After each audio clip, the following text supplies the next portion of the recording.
Hey, friends, tonight. Let's sneak into the high-walled castles of the European Middle Ages.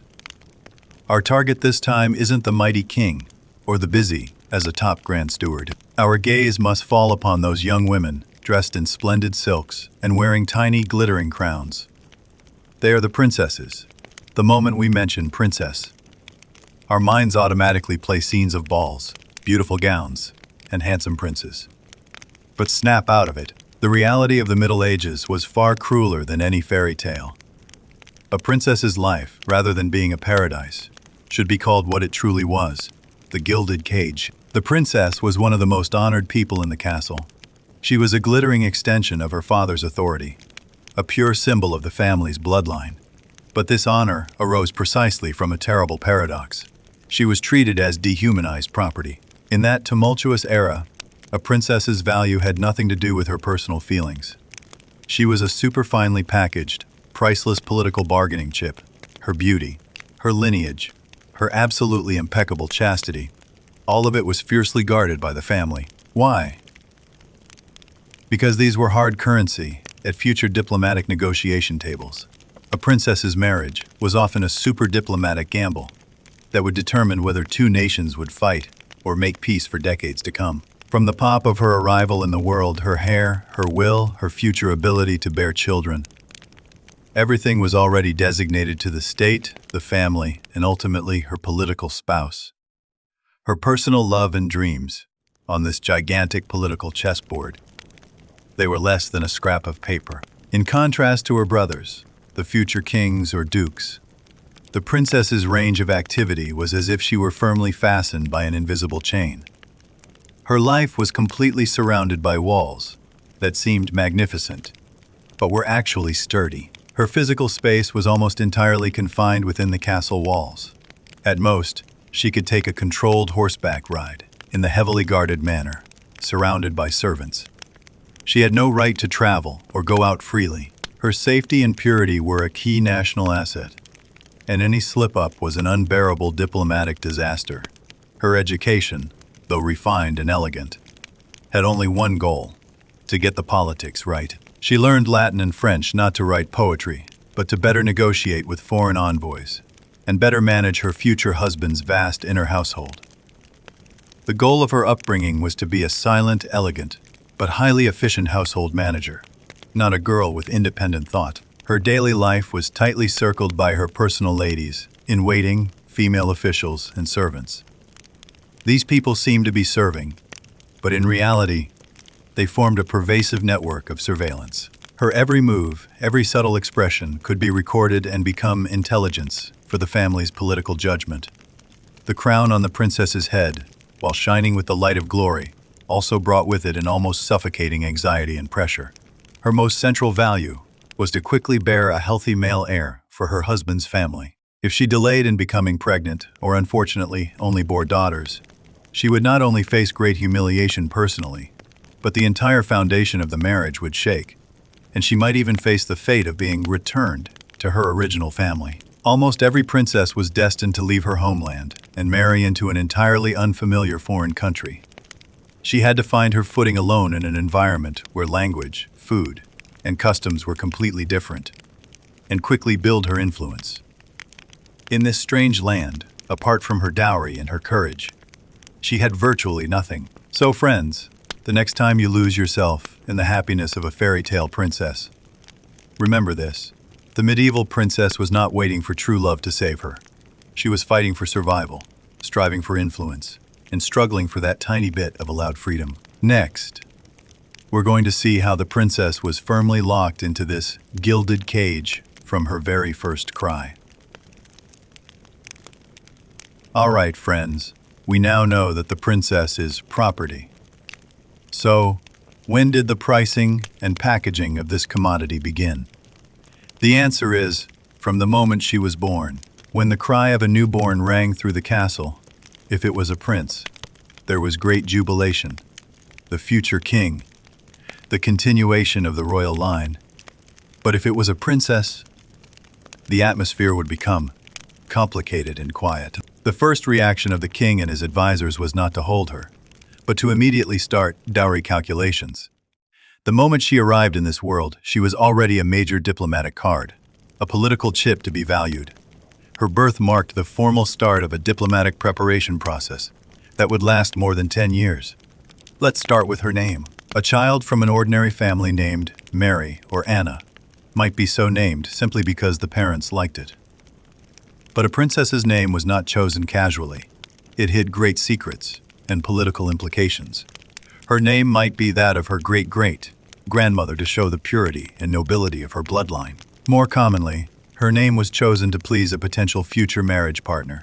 For example, she might be named Eleanor of Provence to hint at a future possible alliance with Provence. Or she would inherit a name rich in religious symbolism to prove her family's piety and thus win the Pope's support. Remember, in the princess's world, a name is not an identity. It is a political tool. Then there was her baptismal ceremony, which was a super spectacle. It wasn't just finding a couple of relatives to be godparents. It was a foreign minister level meeting. Her godparents had to be the most powerful, richest, and most influential foreign kings, queens, or high-ranking dukes. Through this ceremony, her father not only showcased his powerful circle of allies, but also used the sacred religious ritual to lock the alliance in place. Imagine a swaddled infant who already carried the military commitments of two nations. In infancy, the princess's life began with strict isolation. She couldn't play in the mud with village children or come into contact with commoners who might bring disease or unseemly habits. Her playmates had to be strictly selected, status matched noble girls. The family background, moral education, and even political leanings of these young ladies were scrutinized layer by layer by the royal family. They were the princess's playmates, but also her first batch of little supervisors. The friendships established between them were often just a rehearsal for political socializing. The nannies and female officials responsible for her care were not ordinary people either. They were the castle's housekeepers, high status, experienced noblewomen chosen personally by the queen. What they taught the princess was not love and innocence, but how to become a qualified queen. They would instill a complete set of behavioral norms from a young age: elegance, silence, piety, patience, and the most important point, how to bear an heir. Under the instruction of these female officials, the princess's childhood was a long and precise role-playing training session, training her to become a perfect royal product. So friends, a little princess, from the moment she opened her eyes, was tightly wrapped in golden thread. Her name, her playmates, her wet nurses, each element carried a clear political objective. Her childhood was not carefree, but preparation for a lifelong political marriage. All right, the story continues. Since she is property, we need to see what kind of haute couture training this property needs to receive. Everyone, we've discussed the princess's identity. Now let's look at her haute couture curriculum. The goal of her education was very clear: not to cultivate an independent thinker, but to cultivate a good wife who could satisfy her husband and manage his inner household well. All her courses revolved around this highly utilitarian goal. The princess's education began at 4 or 5 years old, and it was full-time, high-intensity. Unlike her future king brothers, she didn't need to learn to ride into battle or master strategic deployment, nor did she need to master how to govern the country. Her knowledge system was strictly limited to the two major areas of household management and social etiquette. First was the training of language talent. This was the diplomatic ear training. She had to master Latin because she had to be able to read the Bible and important religious texts to show her piety. But more importantly, she had to learn to speak 3 or 4 major European languages: French, German, Italian, and perhaps even Spanish. Why? Because she might be married to a foreign neighbor who spoke a different language at any time. She needed to be able to communicate elegantly with foreign envoys, and also to communicate directly with her future husband and mother-in-law. After marriage, her language was her first tool for establishing a foothold in her new home. Secondly, the combination of Latin and ledgers, family financial management. Don't think the princess only knew how to embroider. She had to learn complex financial management and accounting knowledge. After she married, she would be responsible for managing the entire royal inner household, including servants' wages, food procurement, clothing production, and most crucially, her massive dowry. She had to be able to read ledgers thicker than dictionaries.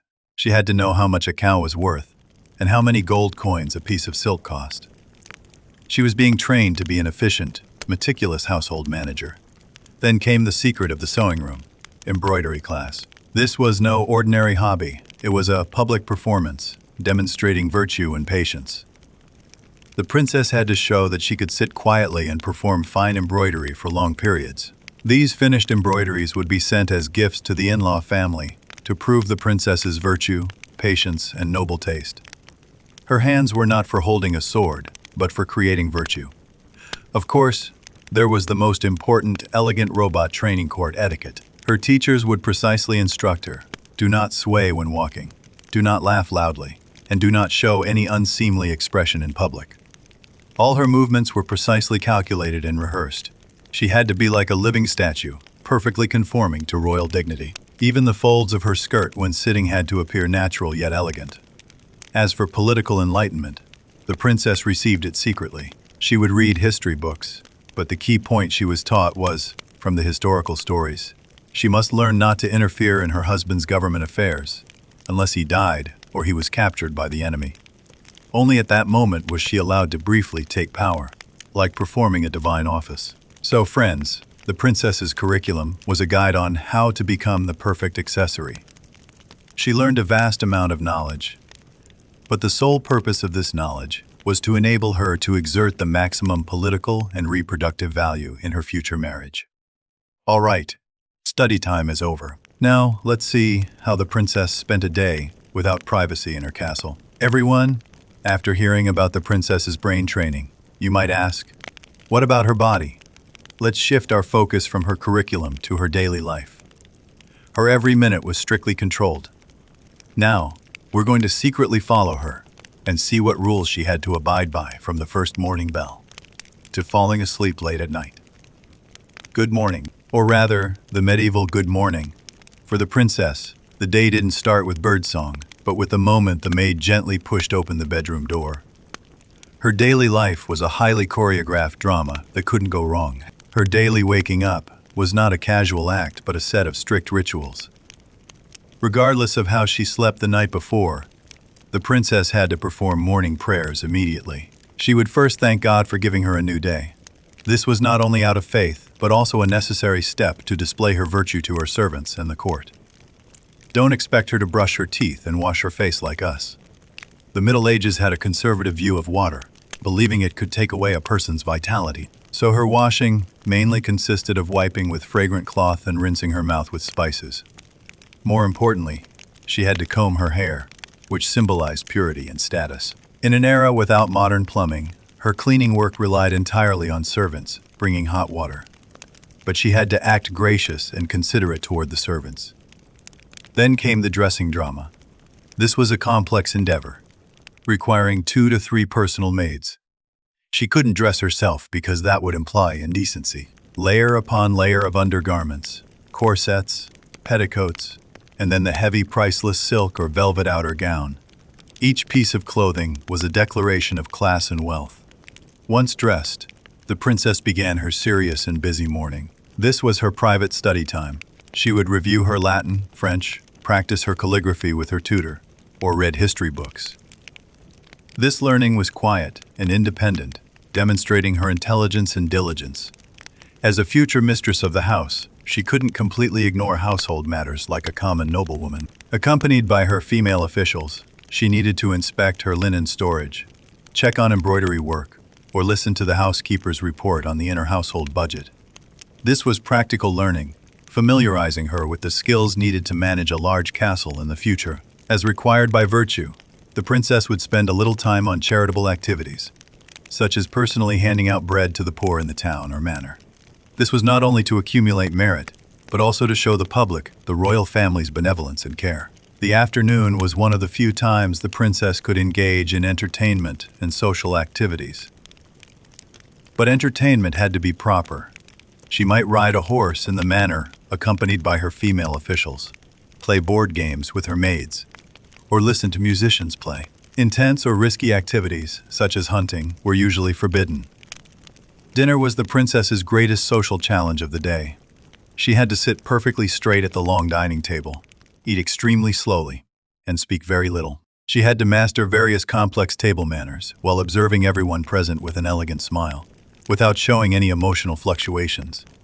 The end of the day always concluded with bedtime prayers. After the maids removed her heavy outer gown and jewelry, she would pray to God again. Even in her sleep, her identity and duties never left her. She lay down as a national asset about to be exchanged for a peace treaty. So friends, every minute of the princess was scripted. She did not have the freedom we imagine. She was just a royal clock that had to function perfectly. All right, having seen her busy day, let's talk about where the princess lived and what she wore. This opulent world itself was a restriction on her. Everyone, let's discuss the invisible surveillance network surrounding the princess. The princess's life was never lived alone. Her side was constantly encircled by a small team, like a mobile, miniature court. Ladies in waiting, personal maids, pages and servants. Among these attendants, the lady in waiting held the highest status. They were usually noblewomen of high standing, responsible for the princess's behavioral oversight and social guidance. They were like the princess's senior tutors and moral exemplars. Their duty was to ensure the princess's conduct met the highest royal standards and avoided any behavior that might cause controversy in a future marriage. They were the queen's eyes and ears, responsible for reporting the princess's daily life and emotional state to the queen. The personal maid, chambermaid, however, was the princess's shadow. They were responsible for dressing the princess, doing her hair, and all daily tasks.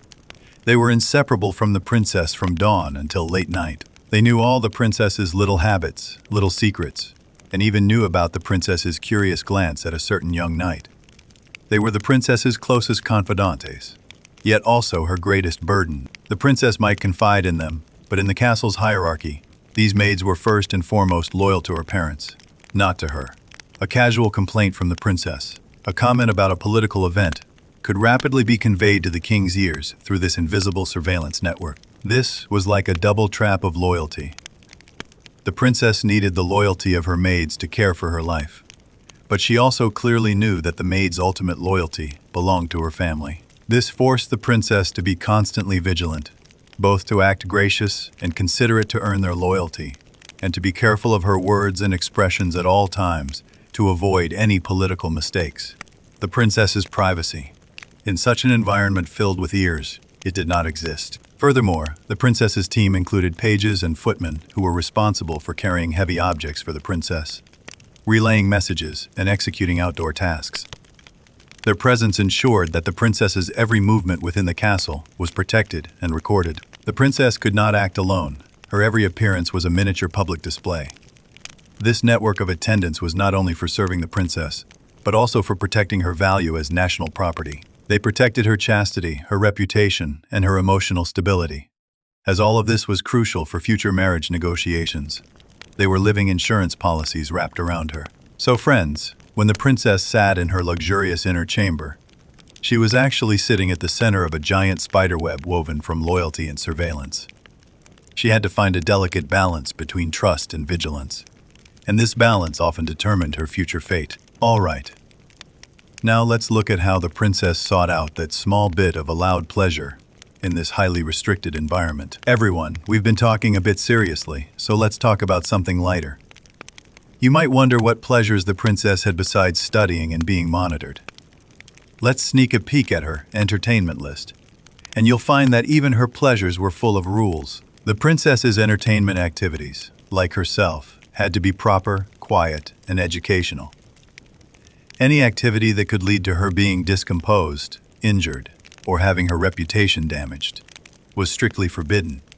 Her most common pastimes were reading and playing chess. Her reading material usually consisted of religious texts, saints' lives, or history books filled with moral instruction. This reading not only helped pass the time, but also displayed her piety and virtue to the outside world. She could momentarily escape the troubles of reality through reading, but the scope of her escape was also strictly limited by the content of the books. Playing chess, especially games like chess or similar board games, was a very popular pastime. It was a game that tested intelligence and patience, showcasing the princess's mental agility while being very quiet and not drawing the court's attention. She might play with her ladies in waiting or personal maids, but even during the game, she had to maintain elegance and grace, not showing excessive emotional fluctuations over winning or losing. As for outdoor activities, she could stroll in the garden, but someone had to be by her side.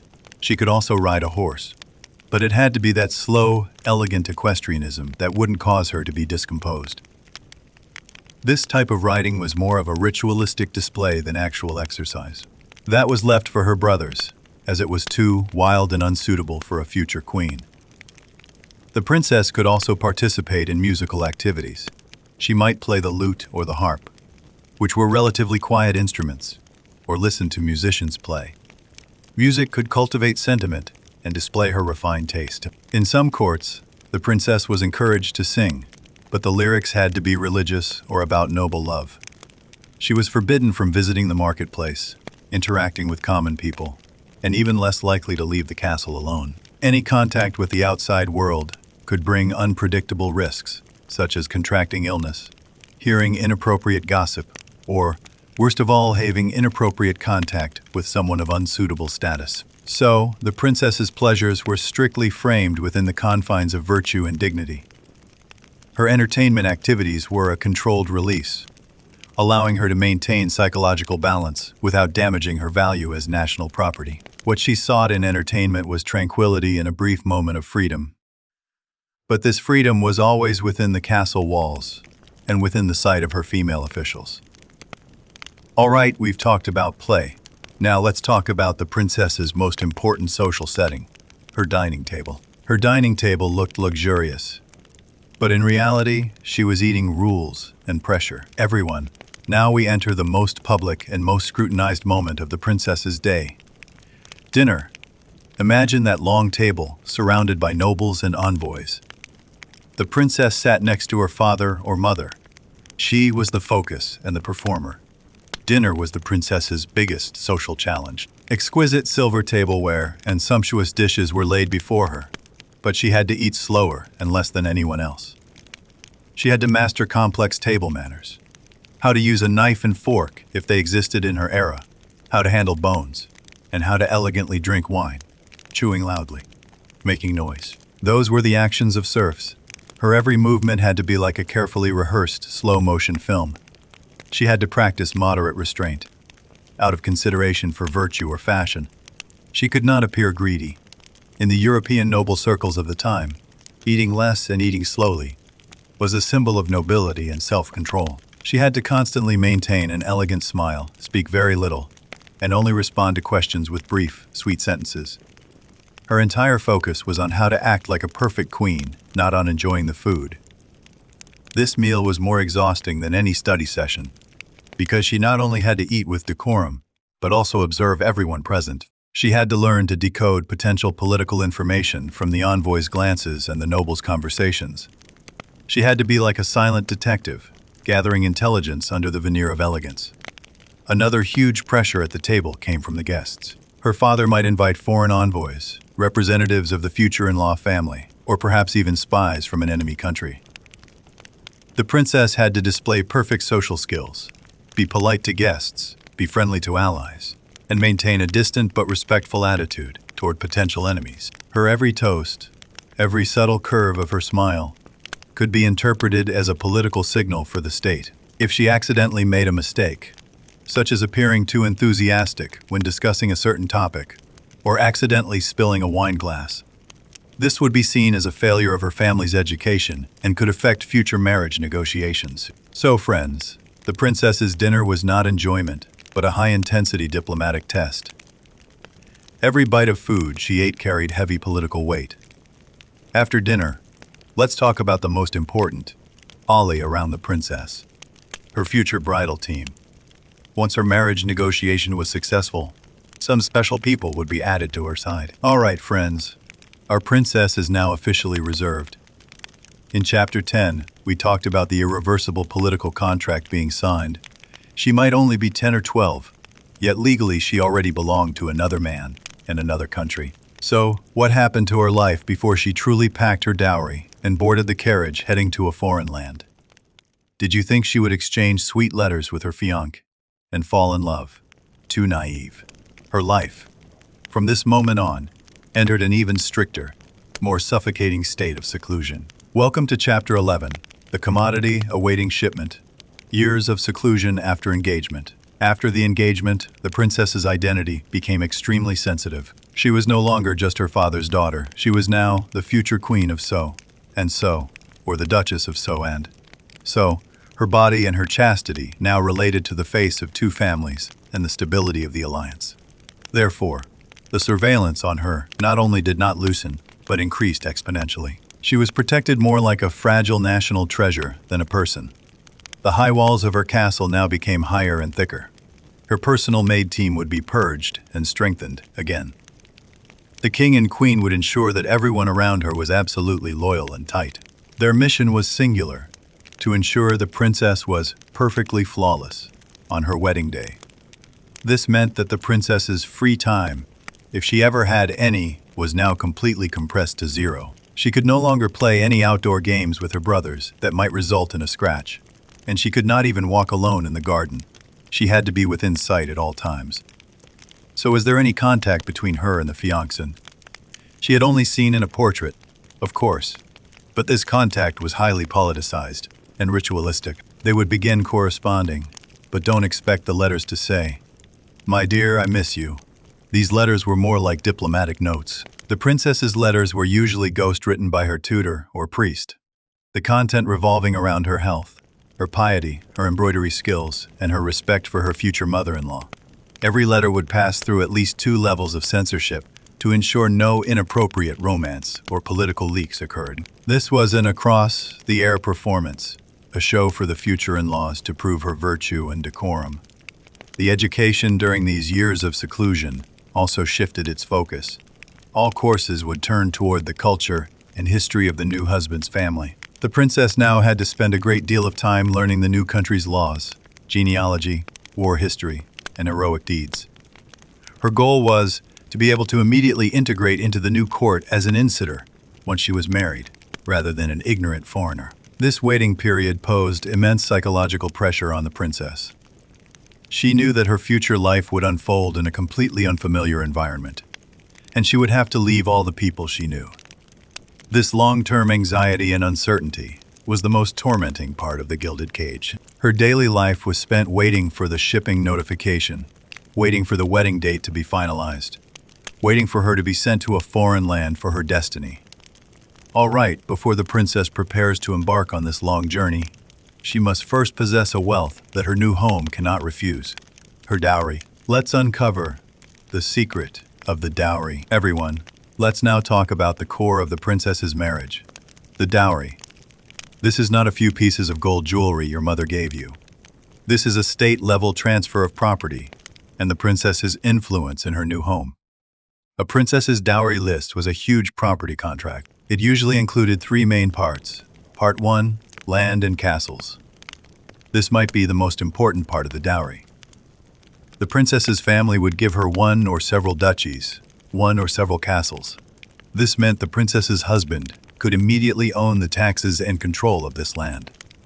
This gave the princess's marriage direct military and economic value. Part 2, gold coins and jewels. This was a massive sum of cash used by the groom's family to repay debts, finance wars, or conduct infrastructure construction. The princess would also bring her personal jewelry and ornaments, which were not only priceless, but also a display of family glory and taste. These jewels could be pawned or sold by the princess at a critical moment as her ultimate economic security. Part 3, household goods and servants. The princess would bring a complete set of inner household equipment: exquisite linen, tableware, furniture, tapestries, and most importantly, her own team of servants. This team was her foundation for establishing a foothold in her new home. These servants were absolutely loyal to the princess, an extension of her information network and her spiritual support. The weight of the dowry directly determined the princess's status in the foreign court. The more generous the dowry, the more respect the groom's family would show the princess, the better her mother-in-law would treat her, and the less pressure she would face if she failed to bear a son. The dowry was the princess's umbrella. If the princess's dowry was small, she was likely to be marginalized, ostracized, or even abused in her new home. The delivery of the dowry was also a complex ceremony. On the eve of the wedding, representatives from both countries would conduct a strict inventory and handover at a neutral location. This massive wealth symbolized the formal commencement of the two countries' alliance. Most ironically, once the dowry was delivered, in most cases it belonged to her husband or his family. The princess herself lost direct control over this wealth. Although the dowry was what she brought, she now had to rely on her husband's favor to sustain her daily life and expenses. This is also why she had to learn to manage accounts and budget carefully before marriage. So friends, the princess's dowry was not just money. It was a heavy contract, a cold assurance, and a quantifiable representation of her personal value. She had to carry this heavy wealth to face her uncertain future. All right, the dowry has been inventoried, and the princess's shipping notification has arrived. She is about to bid farewell to her homeland. This journey was her coming of age. Everyone, it is time to say goodbye. The dowry has been tallied, the wedding date is set, and the princess must now face the most difficult moment of her life, leaving her homeland and embarking on the long journey to a strange foreign country. This farewell was a truly emotional, tearful scene for the princess. She had to bid farewell to her parents, siblings, and the personal maids who had been with her since childhood. She knew that once she left, she was highly likely to never see them again in her lifetime. In that era of inconvenient transportation, marrying far away meant physical isolation from her original family. The farewell ceremony was public and grand, designed to show the affection and reluctance of the royal family to all nobles and common people. The princess had to display appropriate sadness and attachment to her family, but also show courage for her new life and a commitment to her royal duty. This was yet another performance requiring precise emotional control. Subsequently, the princess would board a splendid but bumpy carriage and begin her coming-of-age journey. This was not just a journey, it was a state-level military and diplomatic escort. Her entourage would be huge, including escorting knights, diplomatic envoys, stable masters, chefs, doctors, and her private team of servants. The entire procession could number hundreds of people. This journey was arduous and fraught with risks. Medieval roads were muddy, and the carriage was constantly jolting. The princess had to endure long hours of bumps, rudimentary food and lodging, and the boredom of the journey. Most importantly, the journey was full of security risks, bandits, attacks by hostile nobles, or perhaps even political assassinations. The escorting knights had to remain vigilant at all times to ensure this fragile national treasure arrived safely at its destination. During the journey, the princess's diplomatic team would send ahead notices to the towns and territories along the way, requesting them to provide food, security, and accommodation. Each stop was a miniature diplomatic engagement.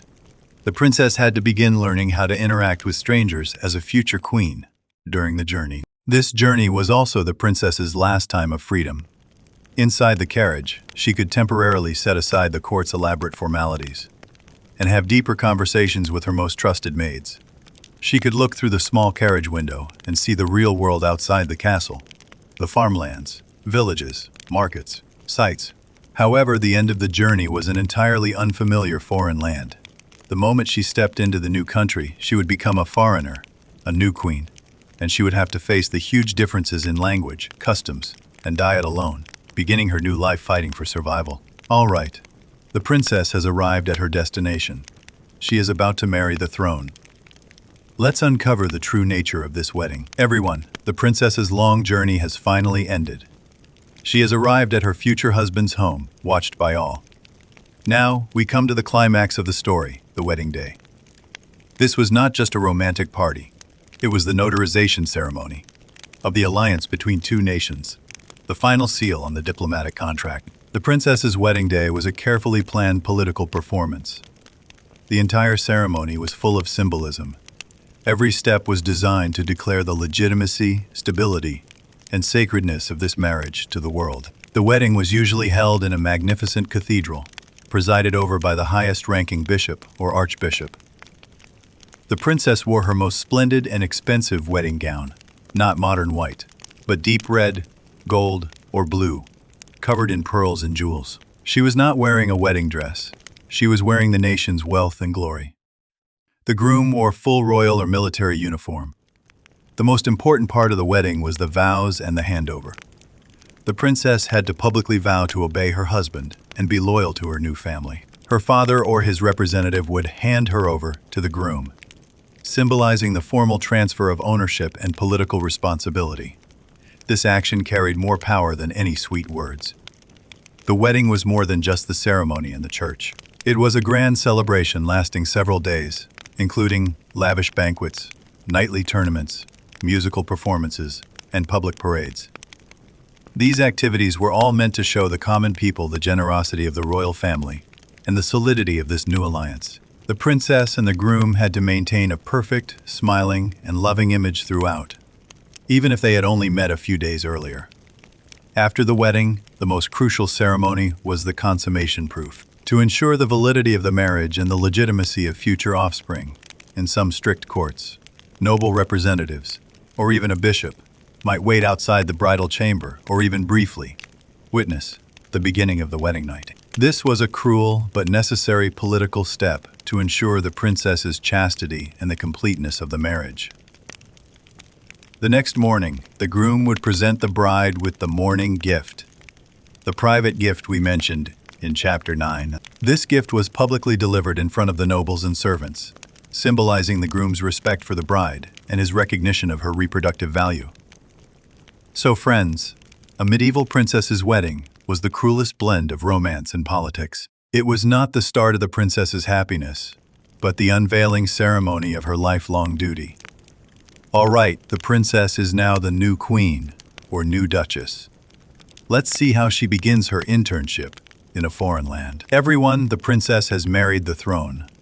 She is now the queen or duchess, but don't celebrate too soon. Her first few years in her new home were more like an intern in a foreign country, and she had to try hard to pass the numerous tests set by her in-laws. Her status underwent a complete transformation. She was no longer a princess.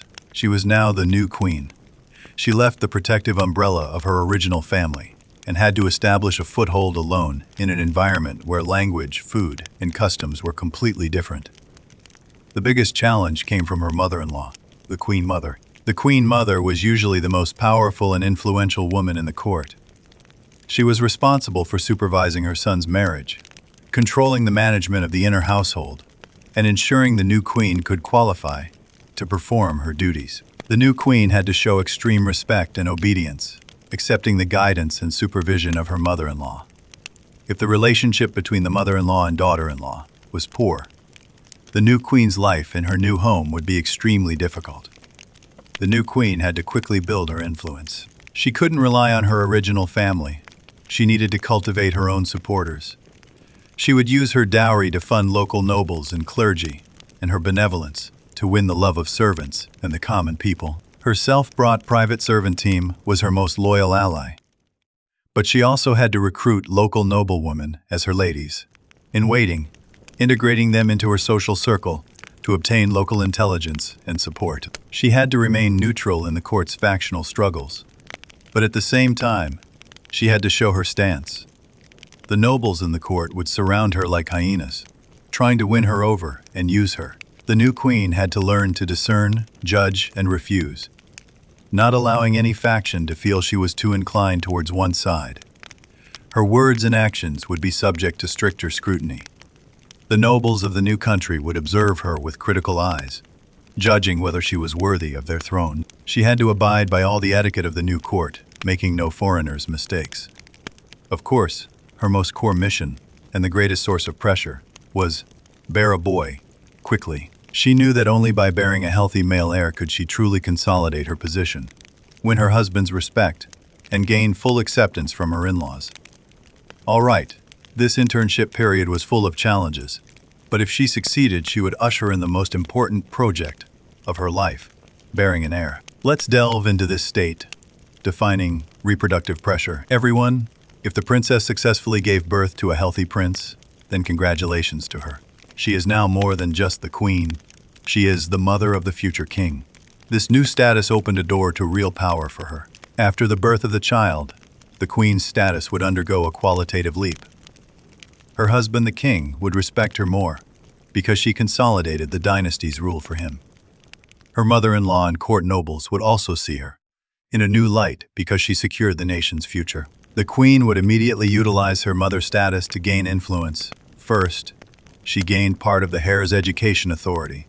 The queen could influence her son's early education, such as selecting his tutors and playmates. In this way, she could quietly instill the values and political leanings of her original family into the mind of the future king. Although the prince's political education was led by the king, the queen's emotional influence and early enlightenment on her son were irreplaceable. Secondly, she could consolidate her power through marriage alliances. Once her son grew up, the queen would begin to actively participate in the negotiations to choose his queen. If she also had daughters, she would, like her mother before her, seek the most advantageous political marriages for her daughters. Through these marriages, the queen could build a vast network of relatives across Europe, extending her influence and power abroad. Most importantly, she gained the potential power of regency. This was the highest power the queen could hold. If her husband unfortunately passed away while her son was still a minor, the queen would become the regent of the nation. She would act on the king's authority, managing the nation's military, finances, and diplomatic affairs. It was at this moment that she truly became the de facto ruler of the country. However, even as the mother of the future king, the queen had to remain cautious at all times. She could not appear too controlling or domineering, as this would arouse the suspicion of her husband and the court. She had to exercise her influence in a way that was gentle, loving, yet firm. She had to ensure she was the king's support, not usurper of the throne. So friends, the medieval queen completed her political mission through childbearing and used the identity of mother to find an indispensable place in the royal power structure. She transformed from a passive political tool into an active political player. All right, now let's see how she got a taste of queenly power when her husband was away. Everyone, we know medieval kings were busy. They were either campaigning in war, touring their territories, or unfortunately ill. What changed in the castle when the king was away? For the queen, this was her best chance to realize her self-worth and get a taste of queenly power. During the king's absence, the queen would become the highest authority in the castle, and she would act on behalf of her husband's authority in part. This temporary power was officially granted, but also full of risks. The queen needed to prove that she was not only a qualified household manager, but also a capable politician governing the country. Her duties would quickly shift from the inner household to military, finance, and diplomacy. First, military command. If the king was campaigning or the country faced invasion, the queen needed to mobilize the castle guards, organize the militia, and ensure the defense of the city walls. She would personally wear her finest attire and stand on the battlements or in the castle great hall, delivering speeches to the soldiers to boost morale. Her presence symbolized the presence of the royal authority and the nation's resolve. Secondly, financial management.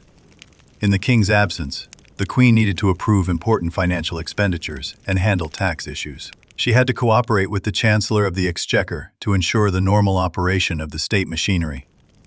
Her decisions had to be decisive yet cautious. Any financial mistake would become a handle for her opponents when the king returned. Thirdly, diplomacy and justice. The queen would receive foreign envoys and handle petitions and lawsuits within the territory. She would sit on a temporary throne, listen to the requests of the people, and make judgments in the king's name. This was not only to solve problems, but also to show the common people the royal family's benevolence and justice. The queen had to exercise this power carefully.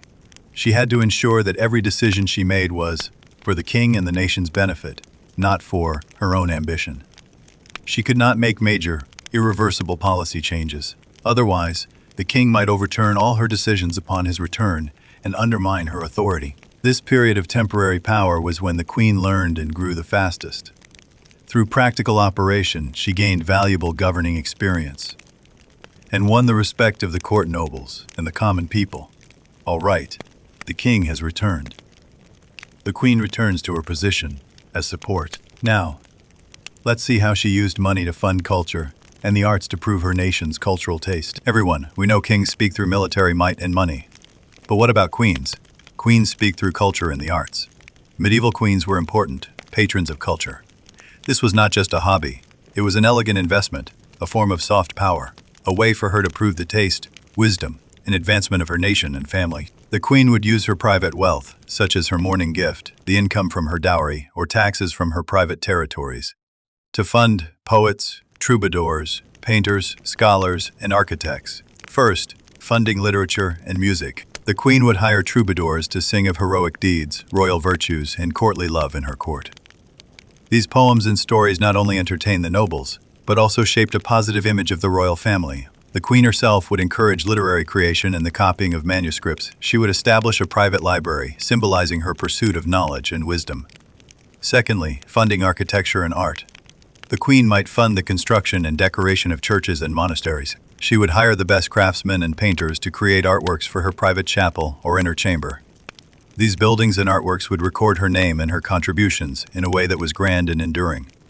For example, some queens would fund stained glass art and tapestry making, both of which were expensive and exquisite art forms. Thirdly, the center of fashion and etiquette. The queen herself was the trendsetter for fashion. The clothes she wore, the jewelry she wore, and even the decor style of her room would be imitated by the entire court and even noblewomen across the country. Through this, she shaped the cultural face of the court and elevated her status as an arbiter of taste. By patronizing culture, the queen not only improved the quality of life in the court, but, more importantly, she earned herself prestige and influence. Scholars and poets would sing her praises, and her cultural achievements could even outshine her military husband, leaving a kinder, more lasting mark on history. So friends, the queen's cultural investment was a very smart political strategy. She used the power of beauty and knowledge to carve out a place for herself in the cold power struggles. All right, we've discussed grand politics and culture. Now let's return to a more private, yet more destructive, topic. The princess's emotional world. Everyone, our princess, despite being a queen, was still a person in a gilded cage. She had emotions and desires, but her emotional world was strictly limited by hierarchy, rules, and politics. Her marriage was a political transaction, not a love match. There might be respect and friendship between her and her husband, but true romantic love was often a forbidden luxury. If the queen attempted to pursue her personal love, it would be a huge political disaster. Firstly, forbidden love. The queen's marriage was the nation's property, and her loyalty was the cornerstone of the alliance. If she engaged in inappropriate feelings or relationships with anyone other than her husband, it would directly threaten the legitimacy of the succession to the throne. Any accusation of infidelity against the queen, whether true or false, could lead to her expulsion, imprisonment, or even execution. Her chastity was a part of national security. Any infidelity would be viewed as treason. Therefore, the queen had to maintain a proper distance from all men at all times. Secondly, restricted friendship. The queen needed friends, people with whom she could confide her troubles. Her closest companions might be her self-brought personal maids, but we also know these maids were double agents. She could also establish friendships with local noblewomen, but these friendships were often fragile and utilitarian. Any overly intimate friendship could be used by court factions to attack the queen. The queen had to learn the social skill of being friendly but distant. Thirdly, longing for her original family. Although she was now a queen, she was still a foreigner who had left her home.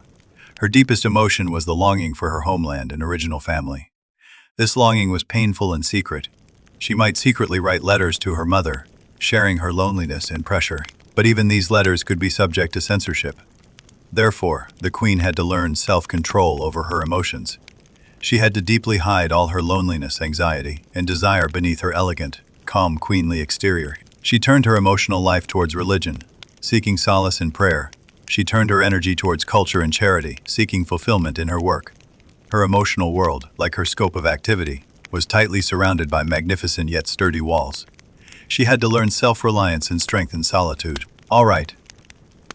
Now let's see how the queen found some gray areas and meager income under these strict limitations. Everyone, the queen sounds incredibly wealthy, but in reality her personal liquid assets might be much less than you think. Her wealth belonged to the state, not to her personally. The queen's income came mainly from several sources. First, fixed annual allowance or stipend. The king or the state would allocate a fixed annual stipend to the queen to maintain her private household expenses, servants' wages, and charitable activities. But this money was earmarked for specific uses and subject to strict auditing. The queen needed to manage this vast budget like a CEO. Secondly, income from private territories. The queen usually owned some private land or territories. and the taxes and output from these territories belonged directly to her. This was her most important source of private income. She needed to hire her own management team to operate these territories and ensure they could sustainably profit. Thirdly, gray area tips and gifts. This was an important way for the queen to accumulate personal wealth. Nobles and officials would present her with expensive gifts, jewelry, and even money to curry favor with the queen and gain her support. These gifts were usually considered tips and were unreported income. The queen could freely dispose of this money, using it to fund her favorite poets and painters or privately help her original family. However, the queen's income also faced huge risks. If the king was dissatisfied with her, or if the national finances were in trouble, her stipend might be cut or even canceled. If her private territories were poorly managed, her income would also be greatly reduced. More importantly, the queen had to maintain a balance between wealth and virtue. If she appeared too greedy and too focused on money, it would damage her reputation and bring her negative political influence. She had to present herself with an image that was benevolent, generous, yet financially astute. She had to use her money to fund charity and aid the poor to prove that her wealth was used for noble purposes. So friends, the medieval queen's financial life was a complex art. She had to find a delicate balance between her public wealth and hidden income to accumulate her private influence without damaging her reputation. All right, we've talked about money. Now let's talk about a more private, yet more destructive topic: the information network in the castle. Everyone, we know medieval castles were places of strict hierarchy. But within these cold stone walls, there existed an underground information network that was more efficient and faster than any official postal system. The servants' gossip network. The queen, despite her high status, was both the biggest source of information and the biggest victim of information in this network.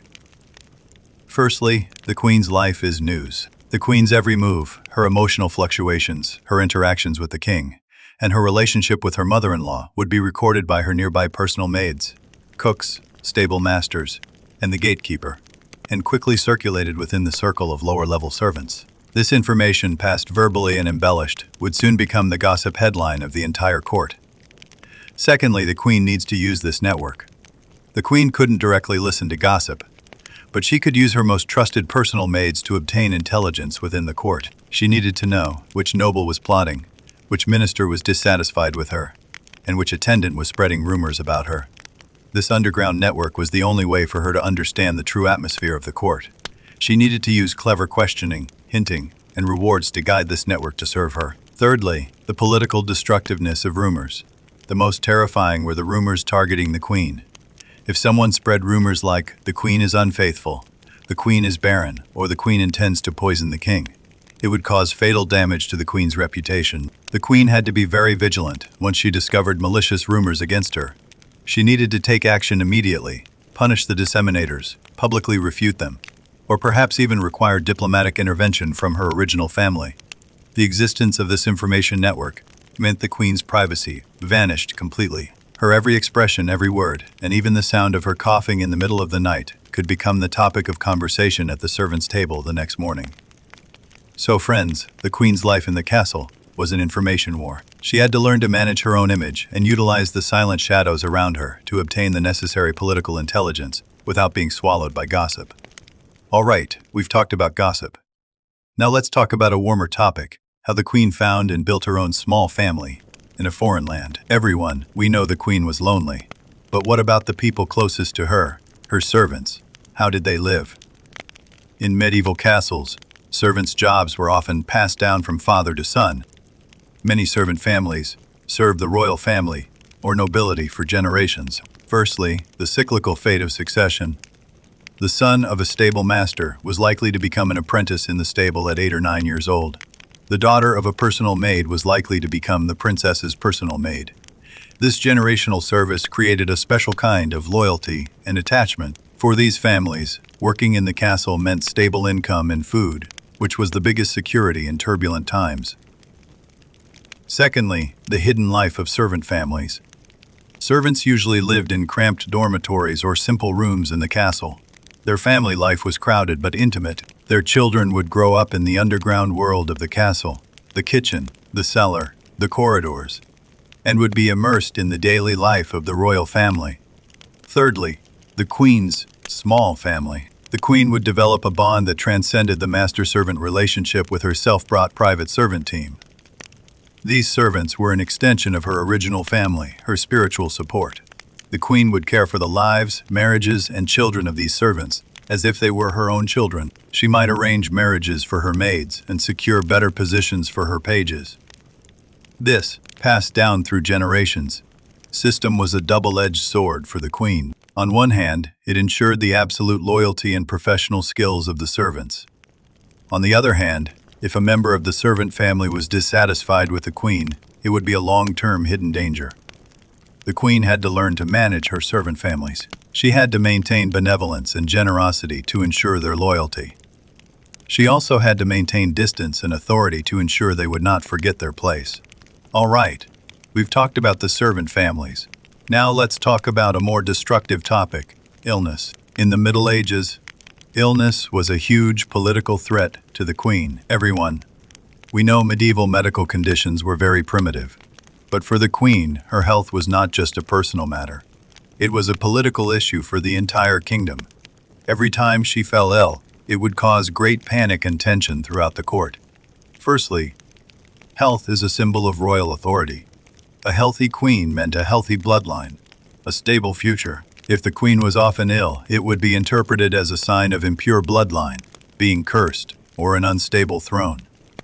Her illness could become a handle for hostile nobles or foreign powers to attack her.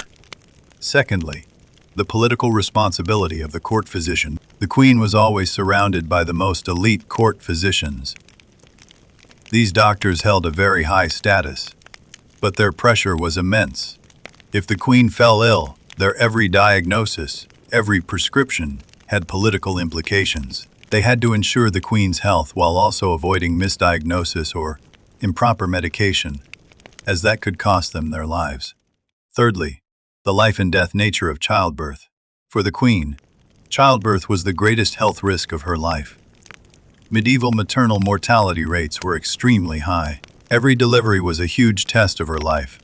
The entire court would pray and fast for the queen's safety, because the queen's well-being directly related to the survival of the heir and the stability of the nation. Fourthly, the political risk of private illnesses.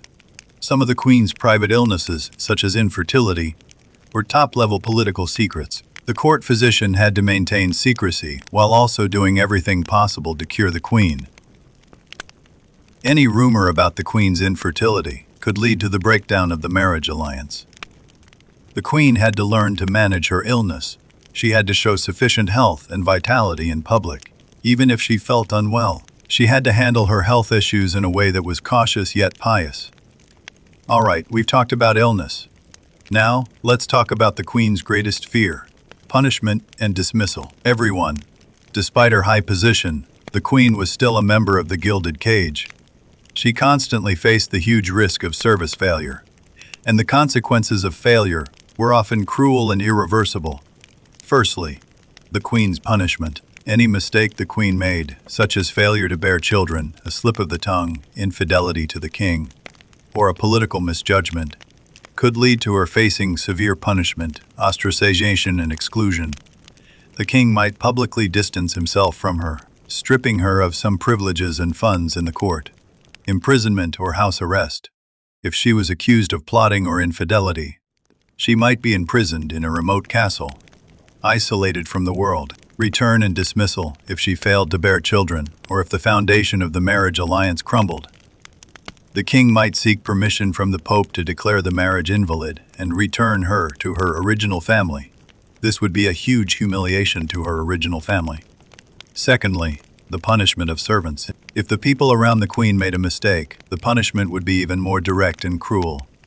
If a personal maid leaked the queen's secrets, stole jewelry, or was discovered to have improper conduct, she could be whipped, imprisoned, or even executed. The queen had to personally decide the punishment for these servants, which tested her justice and decisiveness.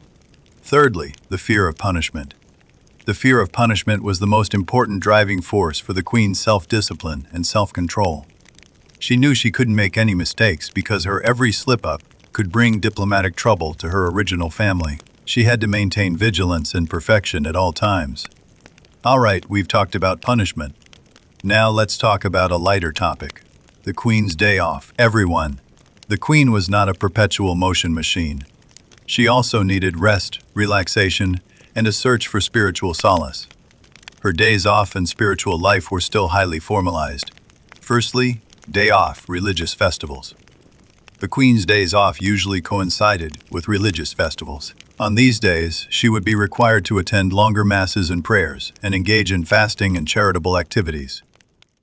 These activities allowed her to temporarily set aside court troubles and find peace in religion. Secondly, spiritual life, literature, and arts. The queen would turn her energy towards literature, poetry, and music. She would read religious texts, copy manuscripts, or embroider with her ladies.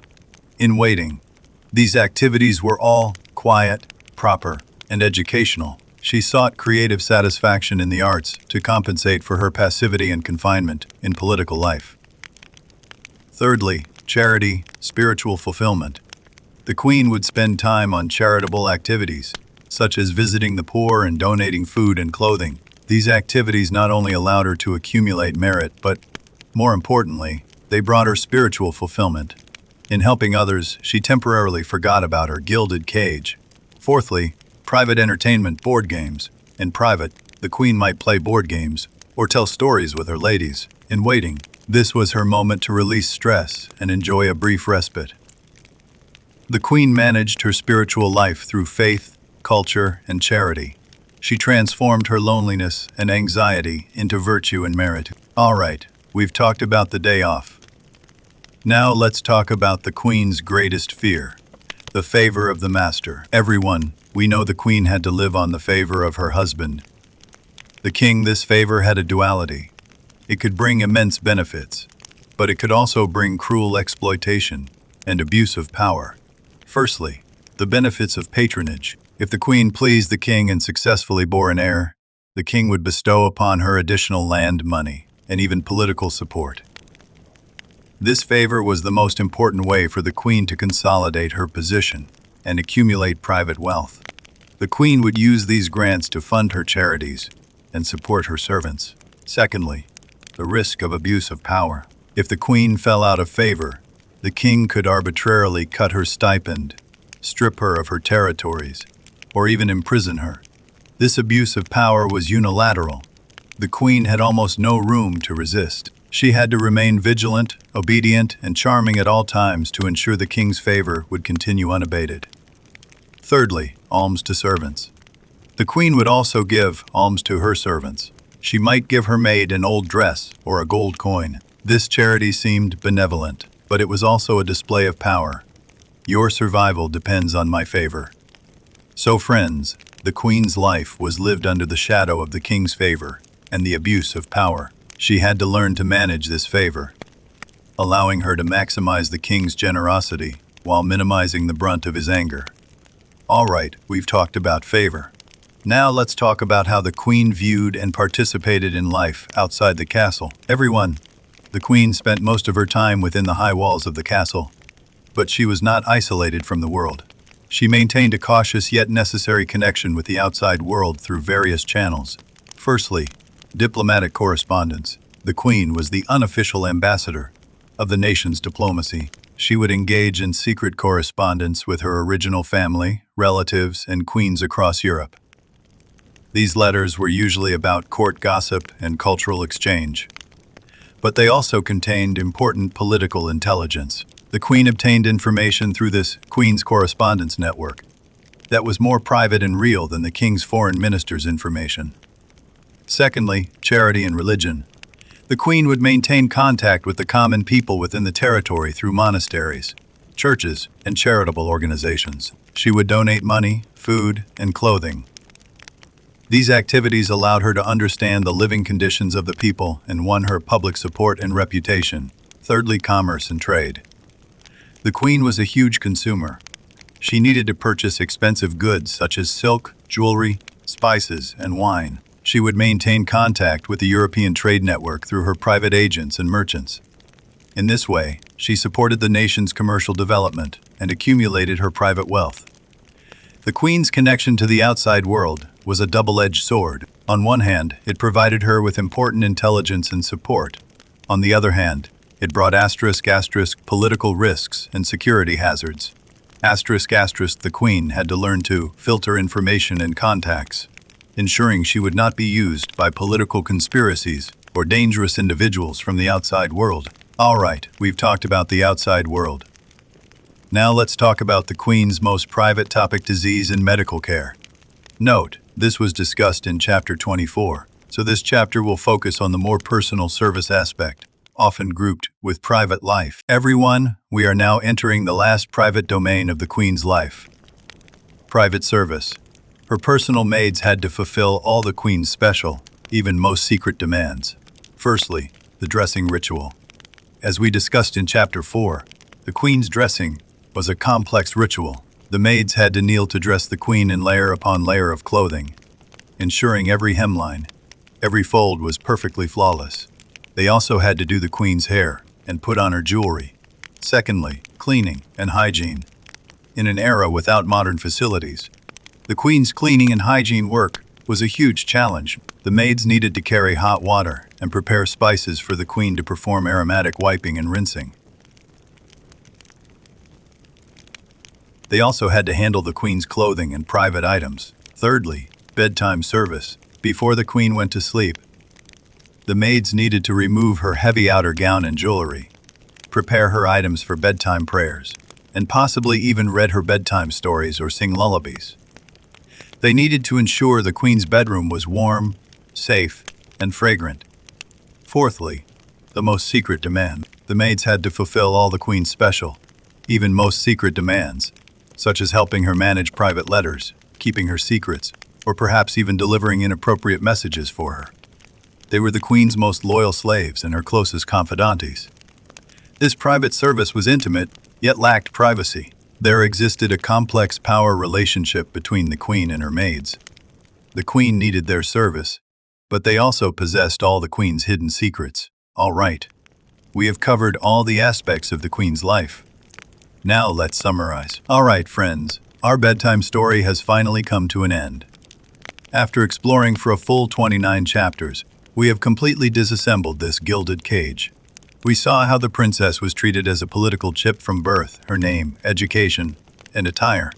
Everything served political marriage. We saw how she spent her unfree childhood and adolescence in an invisible surveillance network. We saw how her dowry became the weight of her influence in her new home, and her wedding became a political notarization ceremony. We saw how, in the internship in a foreign land, she strove to pass the test of bearing an heir and used the identity of mother to politically redefine her power. She took a taste of queenly power during the king's absence. She used cultural and artistic patronage to win herself soft power and prestige. Through secret correspondence networks, she grasped more genuine intelligence than the king's foreign ministers. Medieval princesses and queens, although their destinies were tightly woven and confined by gold thread and stone walls, were not passive victims.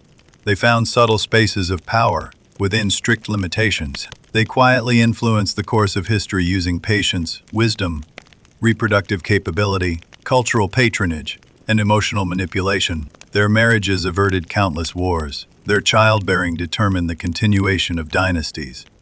Their cultural patronage left us with valuable artistic heritage. Their regencies maintained national stability during the king's absence.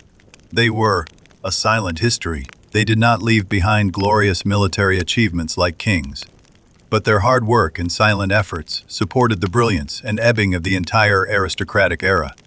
Behind the scenes, they made a profound mark on the medieval political landscape through their unique female diplomacy and inner household management. So, friends, the next time you see a portrait of a princess, see her magnificent dress and glittering crown, please remember, behind that magnificence was a soul fighting for survival, influence, and freedom. All right, the story is entirely over here. May your dreams tonight be free of fireplaces to be lit and complex etiquette to be followed, with only the true freedom that belongs to you. Good night, and sweet dreams.